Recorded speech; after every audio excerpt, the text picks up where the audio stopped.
The Berklee College of Music graduate Eric Essix, open and transparent, particularly regarding his move from major label status, in which many artists strive to attain, to becoming an independent artist with his own label, Essential Recordings. The creative never looked back, but excelled to even higher heights of producing successful projects that garnered top Billboard positions, leading notable festivals, which drew iconic performers such as Brian Culbertson, Kirk Whalum, Boney James, and Jeff Lorber, just to name a few. The guitarist also ventured into securing top talent as a prominent talent manager. After more than 3 decades in the music business and 28 albums under his belt, guitarist Eric Essix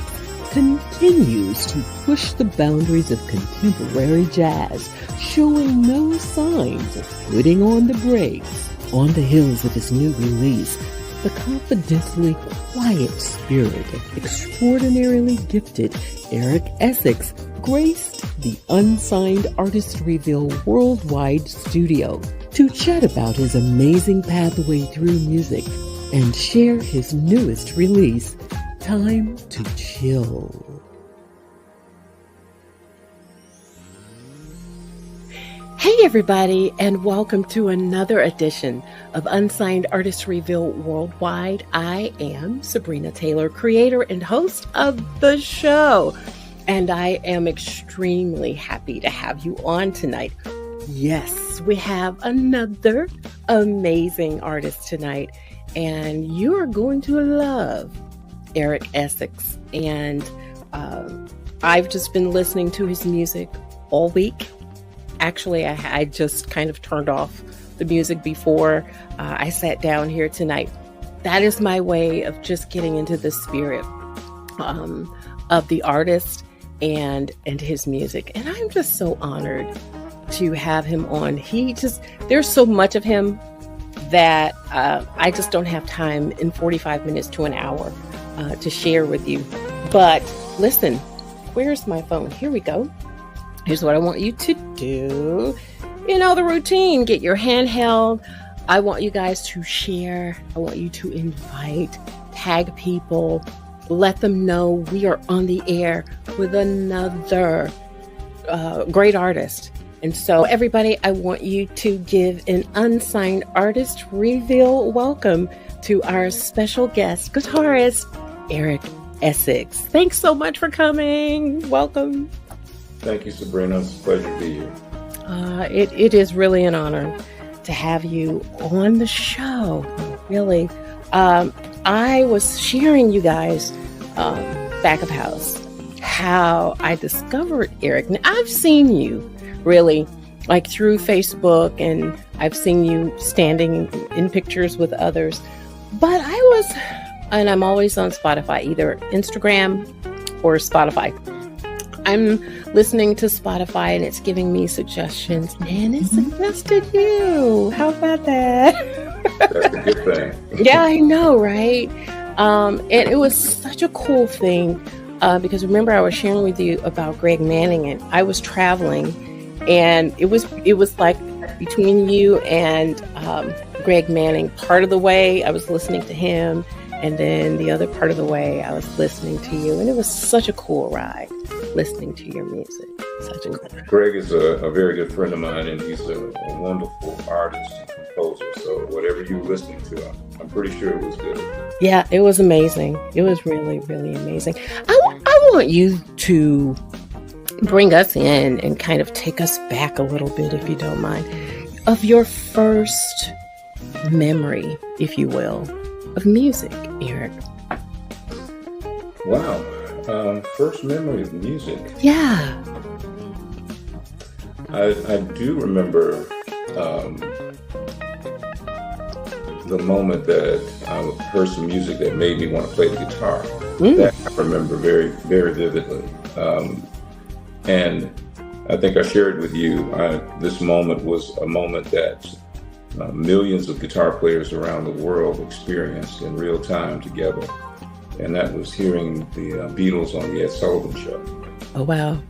And watching them and seeing them play guitar was the thing that really inspired me and made me want to play. Really? And walked around the house with a tennis racket, playing a tennis racket. It's your guitar. That's my guitar for the next cool. several days. And finally convinced my grandfather 6 years later to buy a guitar and amplifier for me. But really, that memory of that moment I remember very vividly as the moment that I really wanted to start playing the guitar. Start playing. Do you remember the song that you were hearing when the Beatles were playing? Do you remember what they were playing? I don't remember the exact song. I just remember the experience. And I remember becoming a fan. The very first movie that I went to was a Beatles movie, actually, that my mother and my aunt took me to at the Carver Theater here in Birmingham, which is now the Alabama Jazz Hall of Fame. Got it. And it was the Beatles' A Hard Day's Night. So that may have been one of the songs that I heard when I was a kid. Could have been. Yeah, they really had a powerful influence on me and millions of other guitar players at that time. Absolutely. And I don't think just guitar players. I think just musically, the Beatles have impacted just hundreds, if not thousands, of creatives, if you will. Absolutely. And to inspire them to do what they, see them doing. And it's a wild moment. One of my moments was Michael Jackson, and seeing him on TV. I was like captivated by this kid, almost the same age as me. Mm-hmm. It's like, wow, I could do that. I can do that. And just watching him fearlessly on stage, smiling and dancing and having fun. And so whenever I had an opportunity to watch Michael Jackson as a kid, I would learn his music and sing his music and go into a room with a hairbrush or whatever I could that looked like a microphone. Right. And sing. Yeah. So totally can identify with that first impact. Do you have brothers and sisters? I do. I have a younger brother, and he is not musically inclined. That's what I wanted to know. And you said that matter-of-factly, he's not. Yeah, I think I'm the only person in the family that actually pursued music extensively. Everyone else kind of dabbled. My brother never had any interest in playing an instrument. Really? But, my aunt and my mother played piano, and my grandfather bought them a piano when they were young, and they took a few lessons and learned a couple of songs, and then they never played the piano again. Which was the reason why he was very, adamant about the fact that if he bought me a guitar, the one thing that he said that I had to do was learn how to play it and learn how to play it well. So had to do. I don't know how much money he spent on that piano, but back then a piano was something that was pretty expensive. Of course. And so he just, didn't want his money to go to waste anymore. So. Absolutely not. Totally can understand that. So what other instruments, Eric, do you play? Well, when I'm in the studio, I play a little bit of everything. I play bass and program drums and guitar and percussion. I'm not a keyboard player, but when I'm writing, I do play a little bit of keyboard. So when I was at Berkeley, it was required that we, had to learn some piano. Right. Yeah, I just never kept up with it, so I'm not really good at any of those. But I can make some things happen when I'm in the studio. Oh, he can make some things happen when he's make it sound good. Totally get it. Wow. So the guitar, then. So lead and bass, right? Yes. But the lead guitar was the guitar that you knew this is it. Yes, absolutely. Of the Beatles, George Harrison stood out for me particularly. Yeah? Why so? He seemed to be that shy guy in the middle that was doing everything. You know, he played, and then he played the solos. He was in the band, I guess what you would consider to be the lead guitars. Right. And John Lennon and Paul McCartney were the primary singers, but George would do, he would go over and do harmony vocals sometimes, and then he would do solos, and he just had a very cool posture as a musician, and his presence was really one that was very cool, and it appealed to me. So I always, because of him, wanted to be a lead guitar player. Oh. Yeah. So do you sing at all, Eric? I used to. I don't anymore. Okay. In my very first band, I sang a lot, and then growing up in church, we sang in the choir and different male choruses and quartets and that kind of stuff. I'm from the South, so we had a lot of quartet music in church. And I sang in the Berkeley Gospel Choir when I was at Berkeley. Oh yeah! Wow. Yeah, a lot of great singers in that choir. What musicians or other guitarists or musicians help inspire and shape, you would say, your music or your sound along the way? Yes. The first guitar player that I ever heard playing melodies that people would sing normally, I didn't even know this was possible when I was a kid, that you could play melodies on the guitar that people were singing. The first person I ever heard that did that was Wes Montgomery. So he would be the first really big influence on me as a kid. The California Dreaming album of his was the one that I first heard of his music. It was a record that my dad had. And I moved from Wes on to Jimi Hendrix, and eventually, like in '77, it was all George Benson. Ah, yes, indeed. Yeah. George Benson. Jeff Beck was a huge influence on me. Right? Passed away a few years ago, but his Blow by Blow album was, it just really changed my life. It was the perfect combination of rock music and jazz, or jazz fusion, they called it at that time. Right. And it really appealed to me. And so I went through that phase, where I was really into the jazz fusion stuff. And, I've always mixed a bunch of different styles together. Being a church boy, I grew up in the church playing gospel music, and just blending gospel music with rock and a little bit of jazz. I'm not really a jazz guitar player, so to speak, but I've learned to use elements of it to create a sound that I think is unique and individual. I think you've definitely accomplished that. No, really, because every song, there is a story, and it just draws you in. And as I share over and over again, it is about story here, and to have, and not even to tell those who are coming for an interview that, I want you to tell a story. I don't even have to say that. It just happens, right? Mm-hmm. And so it's really, it's really wonderful when it just all authentically comes together. So yeah, I love that. Before we go to our first break, I want to ask you this quick question. So we know you love music. Yeah. So if you couldn't do music, God forbid, couldn't do music, what do you think you'd be doing right now? I recently gotten back into photography, which I started back in the 80s. I got my first 35 millimeter camera. Look at you! Real camera back in the 80s. Cool.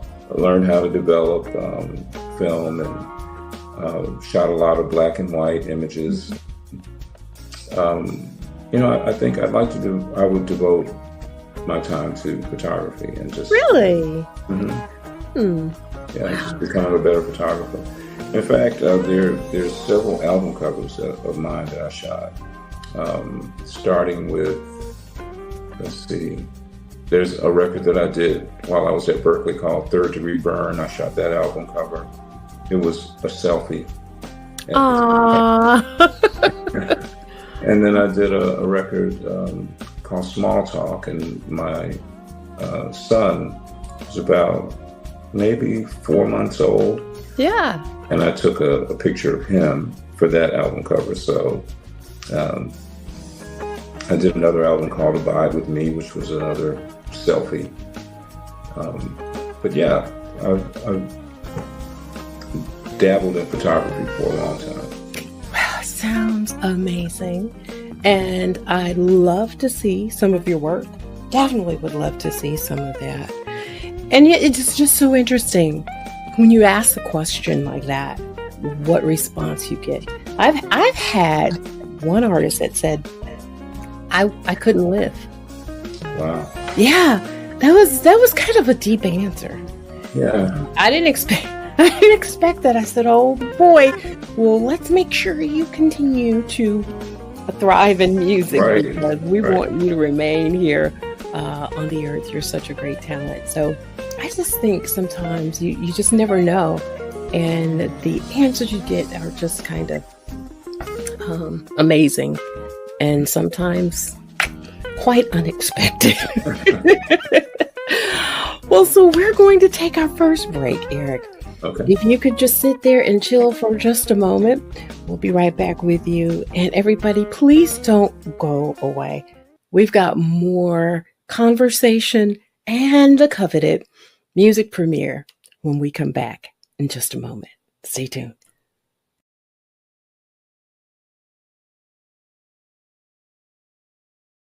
Join us every Monday at 7:30 p.m. Central Standard Time to hear the stories of artists you love and discover artists you'll learn to love on Unsigned Artist Reveal worldwide via Facebook and YouTube.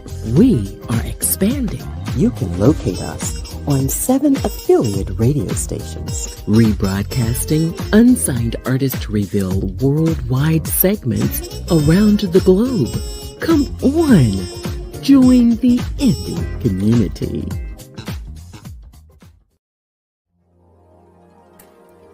Hey everybody, welcome back to the show. I am Sabrina Taylor, creator and host of the show. I am so glad you're here.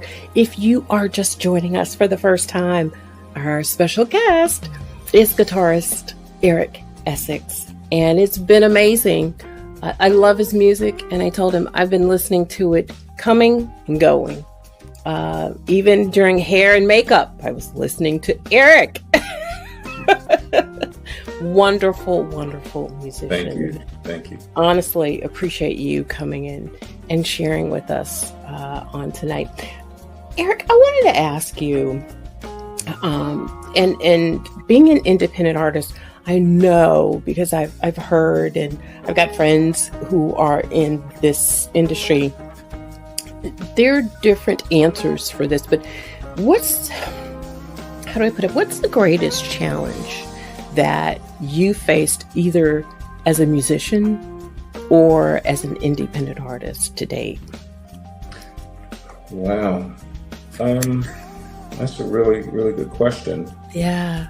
I think the biggest challenge for me is just really trying to stay relevant. And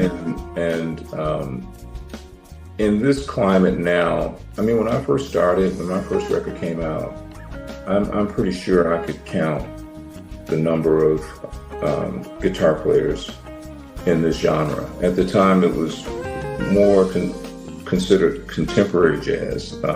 We were right at the beginning of what was later to be called smooth jazz. That's right. That's right. Yeah, but there were only a few I won't say a few guys, but there were certainly not as many as there are now. Right. And I came around the same time as Norman Brown. I think I came out maybe a couple of years before Norman. George Benson was the king at the time of the genre, and I just really wanted to be like George and the Rippingtons. But there were very few guys making this music, and so I think the challenge now, because there's so many great artists out there, great guitar players, yes, sax players, yes, it's just trying to stay relevant, trying to carve out your niche and your spot with all these great artists out there, and then continuing to make music. I think I've always said that if you're going to consider yourself to be a recording artist, the thing that you must do, if that's the case, is to record. And so I have, just managed to put out as much content as I possibly can. Absolutely. Just throw as much stuff out there. I mean, good quality, sure. Maintain the quality. Yeah. But, just put stuff out there and hope that people will, it will resonate with your audience, and that maybe we'll have some success with whatever it is you record. Sure. So being able to do that and do that consistently, I think is the biggest challenge for most artists out there now. And then, now the biggest revenue producer, I think, since we no longer have the benefit of CDs, is we're in the streaming age now, so it's essential that we get out and play, and tour. So that's another challenge, just trying to find those venues where you can tour and get your name and presence out there beyond radio and beyond streaming. Right. That's increasingly difficult to do now as well. So there are a few challenges. What do you think then sets you apart? Because you've already shared that, at one point there weren't as many as there are now.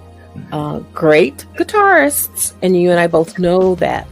But how do you set yourself apart from those others? Well, I think the key is to just really be yourself. No one can I love that. Yeah, no one can be a better you than you. So I won't say that I've always had that mindset.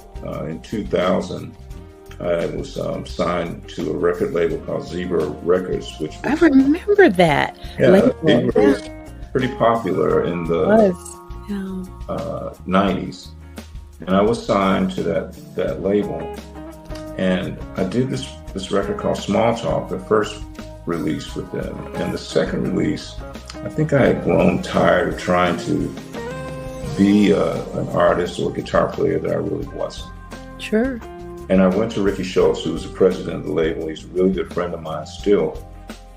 And I asked him if I could do a recording that really brought out who I was as a Southerner and my Southern roots and the Southern music that I grew up listening to, and that informed who I was as a player. And he was all for it and encouraged me. And so I did this record called Southbound that had covers. I hadn't done covers that much in my career. And I did several covers of music that had its roots in South, Wichita Lineman, People Get Ready, Have a Talk with God, and just spirituals. Sometimes I feel like a motherless child. And then wrote a bunch of music that was inspired by the South. And so I have, throughout my career, used that element of who I am as an individual to kind of set myself apart. Wow. And you've, again, outstanding job. And I think you have defined who you are. When I hear now, and I don't like to throw other names when I'm doing interviews, but just as an example, when I hear Norman Brown, I know him when I hear him. And when I hear you now, because I have played your music so much, I know you when I hear you. With the Spotify part, it brings in different kinds of music from different artists, and it will shuffle. Right. And then it will come back around. Right. And I'll say, I bet that's Eric. Right. Yeah. So I think you have accomplished. My whole point is, I think you have accomplished defining your sound and just an amazing creative, how you literally, and I think either I read it in research or heard it, that you want to make your guitar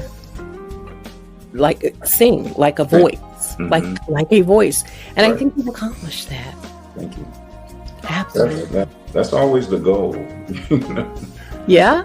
To make your instrument sound as vocal. Like a voice. Yeah, like a voice. Absolutely. Absolutely. And you also, I want to circle back to the fact that you were at one point on the Zebra Records. Yes. That at the time was like a major record label. Yes. Now you have your own label.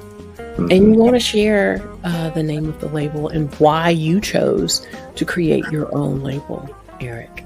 Sure. So I was with Zebra from 1998 to 2002, I think. Wow. Okay. Quite a while. I did 2 records with Zebra. And after that second record, I think there was a little bit of a shakeup at Zebra, and I decided that I would just kind of try my hand at having a record label again, because I'd had my own record label before, prior to being signed with Zebra. The interesting thing about my career as a recording artist is I've always just recorded music and it winds up getting picked up by somebody. So the first record that I did was with a label called Nova Records out of Los Angeles. And they picked up that record, and I ended up doing 2 records with them. And I did a record after I got back from Berkeley. It wound up getting picked up by Ben Tankard's label. Ah! Yeah, and so I did 2 records with them. Gotcha. After that deal was over, I did another one. I did the Small Talk record. It got picked up by Zebra, and I did 2 records for Zebra. After the Zebra experience, I decided I wanted to try my hand at my own label. It was something Absolutely. I had done before, and I really just kind of wanted to dive in and really give it a serious try. And so the last, I don't know, maybe 20 records have all been under my own label, Essential Recordings. That's amazing. You've got what? How many records out? 28? 28 total. So this new one that comes out this year will be 29. That's so many, man. You're kind of almost neck and neck with Will Downing. He's got a lot on the shelf as well. And when I hear that, that tells me you're significant to the industry, Eric. I try to be. I'm just saying, come on. Now, out of that 28, there are maybe 5 of those that are compilations. Sure. And I will do like maybe 3 records, and then I'll do a compilation. I'll take the best of and put that out. But the other maybe 23 records are all original new material. That is so awesome. Really. It is. So are you the only one on your label? And is there a goal to maybe in the future add other artists to your label? Yeah, well, I did a record with a vocalist that lives here in Birmingham. Her name is Cecilia Phillips. And we did that album back in, I think, maybe 2005 or 6. And recently, there's a group that I used to play with, consisting of myself, Joey Somerville, trumpet player, and Michael Ward. Yeah. Yeah. And we toured back in 2000. I want to say 2013, 14. extensively around the Southeast and on the West Coast a little bit. And we called ourselves the Southern Gentlemen. And so recently we've kind of revived that group, and we've done 2 singles on my label as the Southern Gentlemen. So, you know, we'll see how it goes, and maybe an album will come out of that. I'm sure. Both of them have done pretty well on radio, so we'll see what happens. Yeah, I'm sure you'll think of something, or no, something will come of it. Definitely, right. Definitely. So in that, I see that you're going in a strategic, or it looks like a strategic direction. I mean, there's so many layers to you. I don't have time to tell people about the things that I've read in your bio. I mean, from, you know, the kid seeing the Beatles, wanting to play guitar, of course, going to Berkeley. And at one point, we didn't even talk about the fact you were making a choice between music and sports. And you, thank God, you chose music. Yay! You know? Right. I mean, there is a journey, and it's all connected. And because you're going somewhere, and you're purposed to go somewhere. So, you know, with that being, and I didn't know that you were booking artists at some point. What have you not done? Yeah, I spent 13 years working at the Alice Stevens Performing Arts Center at the University of Alabama, Birmingham, as the programming director there. So that's amazing. Yeah. How'd you like that?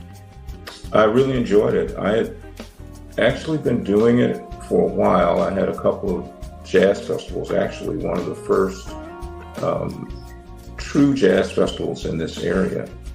And I did that for 7 years, booked a lot of the big names in the smooth jazz world, Bonnie James, Earl Klugh, Jeff Lorber, Kirk Whalum, just a bunch of the guys. Wow. And so in 2010, I had an opportunity to work at the Al Stevens Center, and eventually doing the same thing that I was doing on my own.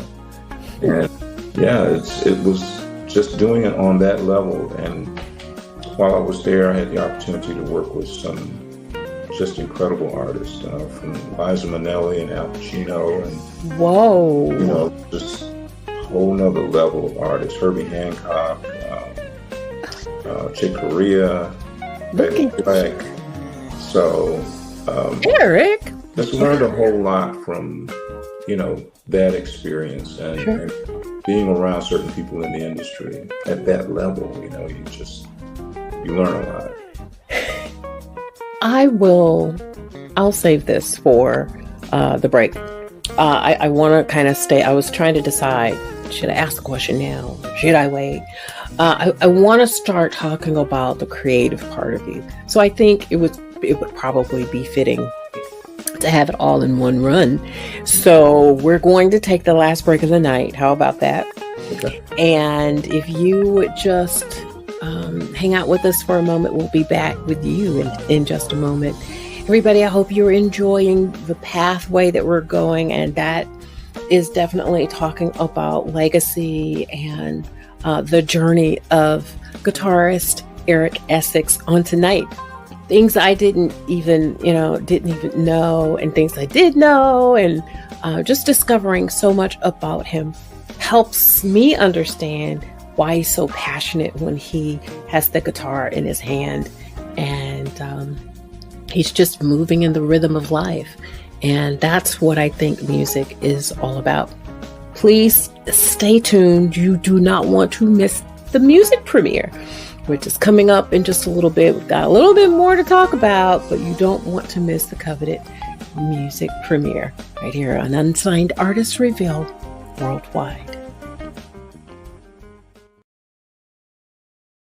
The Platinum Agencies is taking the indie brand to the next level.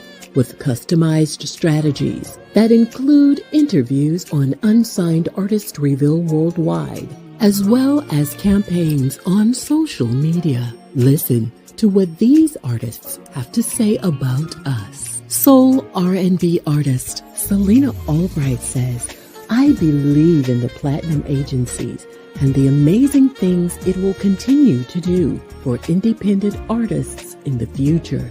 Not only does Sabrina Taylor have an ear for the best-kept secrets in the music industry, but in a market where independently made music tends to be greatly overshadowed, her platform offers a unique opportunity for all artists to be heard. Some of my favorite interviews of my career have been with Sabrina Taylor. She really knows how to ask the right questions to capture the hidden story behind the music that fans want to hear.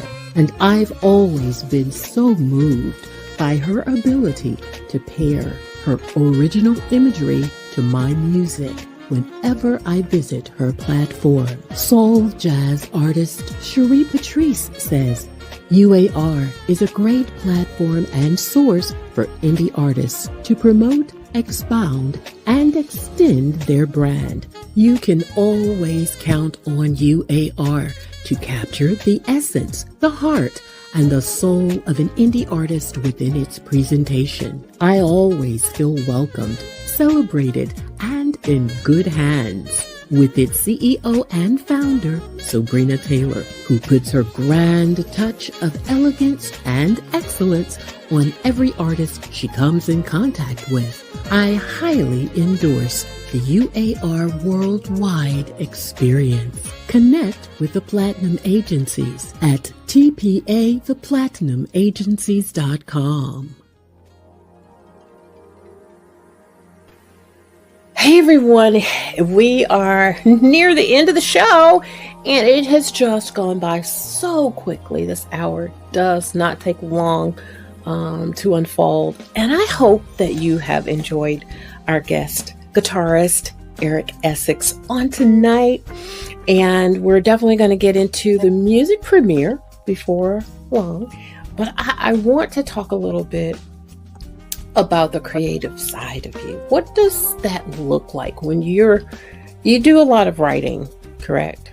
Right. What inspires you? Is it a sound? Is it a walk in the park? Is it a smell? Is it an experience? What inspires you, and what does that look like?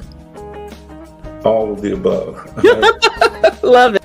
Yeah, I draw inspiration from anywhere I can get it, really. So it can be a work of art, nature, a conversation with one of my colleagues. All of that is food for inspiration for me. And so I have taken to, I guess maybe about 6 or 7 years ago, really using my phone as a very essential compositional tool. So when I have ideas, instead of, in the past, I would just say, "Oh, that's a great idea," and I'd sing it, and of course, 2 minutes later it's gone. I instantly get my phone out, and I'll either sing into it or play, some of the ideas that come to my head. Usually, those ideas come at moments when you're doing something that is not even musical. It can be. I like to go on walks for exercise, and this recent single that came out back in March the 1st, My Heartbeat, was actually something that I wrote or sung into my phone as I was walking. Right. And got back home and started to develop that. I really liked the melody and worked on the melody, and came out good, and songs will come to me like that. So wow, I get inspiration from just being, just living, and soaking up everything. Everything, yeah. So do you collaborate sometimes when you're writing? Sometimes. I don't usually collaborate during the writing process. Right. I have my partner in crime, Mr. Kelvin, Grammy Award-winning producer, Kelvin Wooten, who lives in North Alabama. Right. Is my recording and compositional collaborator. A lot of times, I usually will bring a song to him that's fully formed, or it's the skeleton of a song. Right. I bring it to him, and he can flesh it out into something that is 10 times better than what I wrote. Oh. Yeah, he plays multiple instruments, and he plays them all very, very well. Especially I'm sure. Keyboards and bass. I'm sure. And he has made just about everything that I've written sound 10 times better. Oh, not 10 times better. Yeah. Oh, that's amazing. He's an amazing person who is a great person to work with as a producer and as a fellow musician. He's just his ideas, and he's heavily influenced by gospel music, and so we have that in common and bring that to the table with everything that we do. Wow. So I want to, for the sake of time, I want to talk about this latest release. I know there is a current single that's out, but you have one that is more current than the current one. Does that make sense?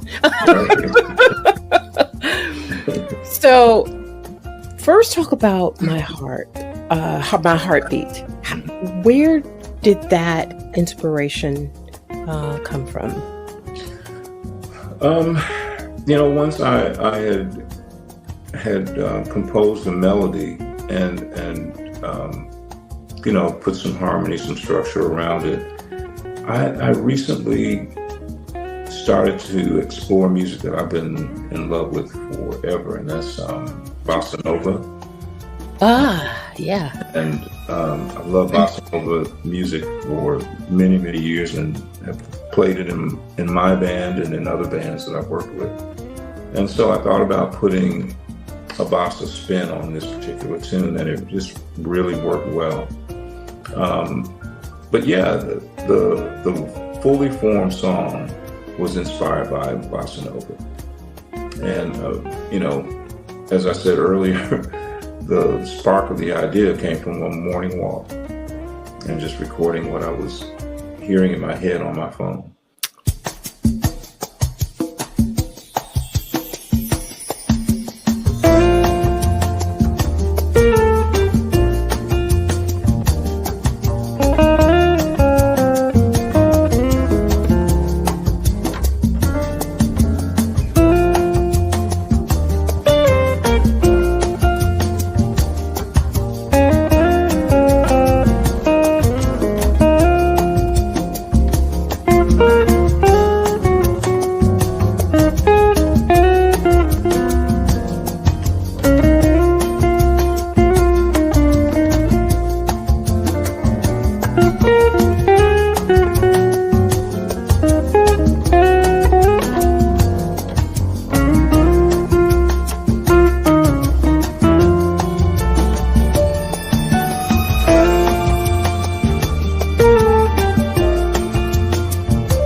most recent release is Time to Chill. Mm-hmm. Now, okay, talk about that one. You know I was going there, right? You had to. I do. Oh, so let's chat about that right quick. So yeah, that's a little snack of a song. It's just not very long. It's 2 minutes long. You know, I gotta tell on myself. Eric let me hear it, and I text back. I said, "No fair." Where's the rest of it? Exactly what I said. I said, "Oh, it's not very long." I was like, There, if you listen back to music that was recorded years ago. Yes, I know where you're going. Yeah. All of those songs were just like 2 minutes long. 3 minutes was a stretch, and certainly if you got to 4 minutes, that was an extended album. Extended version, right? Exactly. So just borrowing from that whole concept of brevity, just trying to get as much music in. I love limitations. And so it was a challenge for me to just say, how much music, how much information can I put in? How much emotion can I put into this 2 minutes? And so that was the challenge with that. And there'll be others like that on the new album. Really? Mm-hmm. Wow. Yeah. I actually did on the Stride album, I did a song called Slow and Easy. Okay. And it was the same concept. It's like 2 minutes long. 2 minutes. I mean, it's like the Marvin Gaye and Tammy Terrell.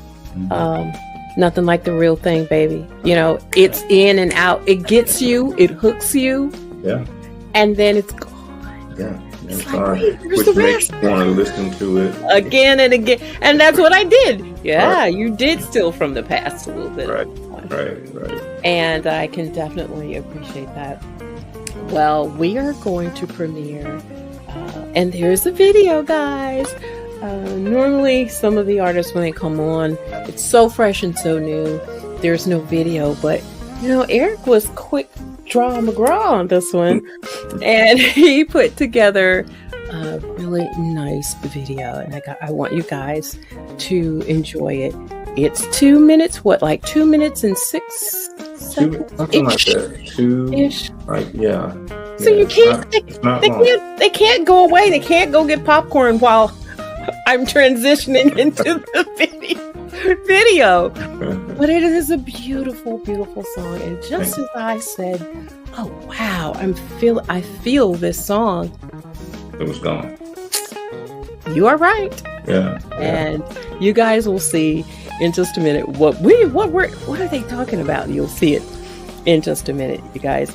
I want you to enjoy the new release by guitarist Eric Essix, Time to Chill, right here on Unsigned Artist Reveal Worldwide.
Oh, wow. I want more. I want more. Gosh. It's like, can we get an extended version? 3 minutes? It's possible. We'll think about it. Oh, God. I absolutely, truly enjoyed, really, the new single, and everybody else is going to enjoy it as well. Is that, you're not, are you taking it to radio, or it's just a bonus track, or what are you going to do with this particular track? So there'll probably be 2 more on the record like that, and there'll be interludes. There'll be interludes between the other songs.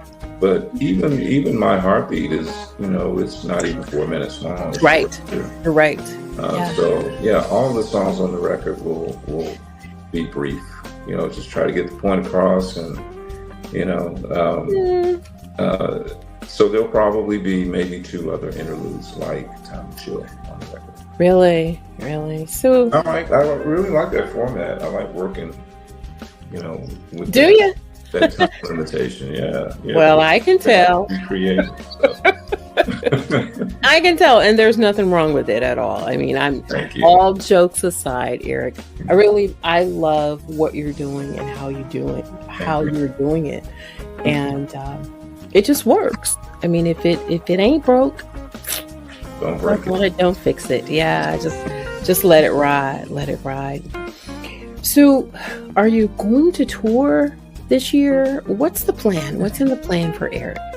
Yeah, I'm going to do some more dates this year. We've got some things booked. Cool things. I'm going to put those on my website, but I'm really kind of looking ahead to 2025 already. Okay. Because I really want to do something that I haven't done in a long time, and that's a real tour. Yeah, and already making plans to do something like that. Probably in the summer and into the fall of next year. So looking forward to that. And the thing is, my band, the guys that I work with, they're such great musicians, and they play with a lot of different artists. What I'm trying to do, my real motivation for this is to try to get them, kind of nailed down for a certain period of time where I can book freely and have them, available to do a full tour. So I'm really going to work hard on that. I think it'll come together for you. You're an amazing creative and a consummate musician. So why wouldn't they want to do that, right? Yeah, well. They will. It'll come together. We love playing together. We've been playing together, some of us, for 30 plus years. Oh, wow. That's a long time. Yeah, we've been working together for a long time. But, I totally get it. When you can get a gig and make a living doing that, you gotta do what you have to do. Absolutely. So then what do you want as a takeaway for listeners? Well, my main thing is that I have been so fortunate, especially with this My Heartbeat tune. It's got, since March, over 700,000 streams across the platform. Oh my God. The thing that I love most is that the people who listen to my music kind of grow with me and go with me on this journey. And if I can get them to do that, that's a win. They haven't always done that. I've done some things that have been, a little left of what people expect. But for the most part, my supporters will kind of go, okay, that's different, but we like it. So as long as I can stay relevant and keep those people, along happy, drive with me, that's great. And I totally agree with you, Eric. When I tell you, I have thoroughly enjoyed chatting with you and listening to your music. I have, made possible how to stay connected to you, how to get connected and to stay connected. The website's here, all the handles for social media. We just appreciate all of what it takes, because we don't know the half of it. We just kind of see the end product, which is the great music, but all the long nights away from family, and some things work out right, and some things it's like, darn, I mean, I'm not lying, right? Right. So we do appreciate all that you do to give us the best of yourself. And I mean, I think that's what most artists want, is to give us the best version, don't you think, of themselves? Yes. Yeah. Absolutely so. Yeah. So again, we really do appreciate you, and we're praying for you, and we're going to love on you. We're going to, people who don't know you, now they know, because they've discovered you here on Unsigned Artist Reveal Worldwide. You guys go out, download the music. It all matters. It's not just for numbers, but this is how you support the artist, right? And when they're in your area, go and see them live. I don't think there's anything more exhilarating, other than me having the interview, than seeing you guys live. It's like, oh my God, I've been supporting you, and I interviewed you, and now here you are. Can I hug you? Kind of thing. So it's really been a ride of my life, and so much happening. And I'm happy to be a small portion of that support for you guys. So if you're ever in the vicinity, I'm coming to see you. If I have to drive to Atlanta, Alabama, wherever, I would love to see you live. Definitely. Absolutely. Yeah. So everybody, once again, thank you so much. Remember, what you make happen for others, God will certainly make it happen for you. Thank you so much for coming on board and watching this with us. You have a great night. We'll see you next time. All right. Take care. And don't you go away, Eric. You hang out. Don't go away. You guys have a great night. I'll see you next time. Bye-bye.